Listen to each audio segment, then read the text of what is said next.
अस्सलाम वालेकुम। उम्मीद है आप सब लोग खैरियत से होंगे। अच्छा, ऐसे पेशेंट जिनको ऑलरेडी ब्लड प्रेशर का मसला है, शुगर का मसला है, दिल के मसाइल हैं, गुर्दों के, जिगर के, ऐसे पेशेंट्स के लिए ईद की कुछ स्पेसिफिक एहतियातें हैं जो आपको फॉलो करना चाहिए ताकि आप ईद को अच्छा गुजार सकें। सबसे पहली जो इम्पोर्टेंट चीज़ है वो है कि हमें कम खाना चाहिए।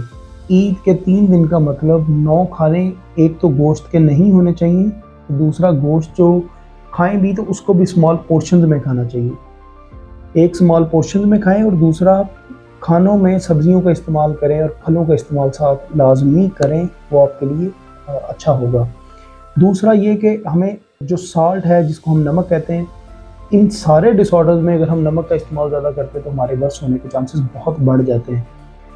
फिर हमने ईद पे गोश्त खाना है, हमने फ्राई फूड या ऑयल तो नहीं खाना ना, तो फ्राई फूड से जितना हम अपने आप को परहेज़ कर सकें, ऑयल फ्री करें अपने आप को, उसकी मुतबादल आप ग्रिल्ड फूड में शिफ्ट हो सकते हैं। अब ऐसे पेशेंट जिनको ब्लड प्रेशर से मसला है उनको डायरेक्टली उनको नमक से परहेज़ करना चाहिए और ऑयल से करना चाहिए। ऐसे पेशेंट जिनको गुर्दों का मसला है उनको नमक से भी परहेज़ है, ज़ाहिर बात है उनको उनको प्रोटीन का भी यानी उनको गोश्त भी कम खाना चाहिए। गुर्दों के मसाइल जिन पेशेंट्स को हैं, क्योंकि वर्कलोड उनका किडनी पे बढ़ता है, उनको ऐसे पेशेंट जिनको किडनी के मसाइल हैं उनको गोश्त भी कम खाना चाहिए, मिकदार भी उसकी कम होनी चाहिए। जिनको लिवर के मसाइल हैं उनको ऑयल फ्री करना चाहिए पेशेंट्स को, जिनको दिल के मसाइल हैं उनको नमक भी, ऑयल भी, उनको सारी चीज़ों से इनसे बचना चाहिए। अब करना क्या चाहिए जो जो जो हमें फ़ायदा दे सके? नंबर 1, हमें स्मॉल पोर्शंस में खाना चाहिए।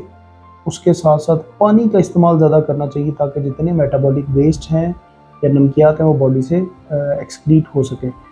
उसके साथ हमें ऑयल की जगह हम ग्रिल्ड फूड में शिफ्ट हो जाते हैं। चौथी मोस्ट इम्पॉर्टेंट चीज़ जो है वो अगेन वही बात है कि हमें फलों का और सब्जियों का इस्तेमाल ज़्यादा करना चाहिए ताकि हमारे जितने भी ऐसे पेशेंट्स हैं, अगर आप खुद पेशेंट हैं तो तब भी, कि अगर आपके घर में कोई ऐसे बुजुर्ग पेशेंट्स हैं जिनको इस तरह के मसाइल हैं तो उनको इन चीज़ों से परहेज़ करवाएं ताकि हम सबकी ईद अच्छी गुजरे।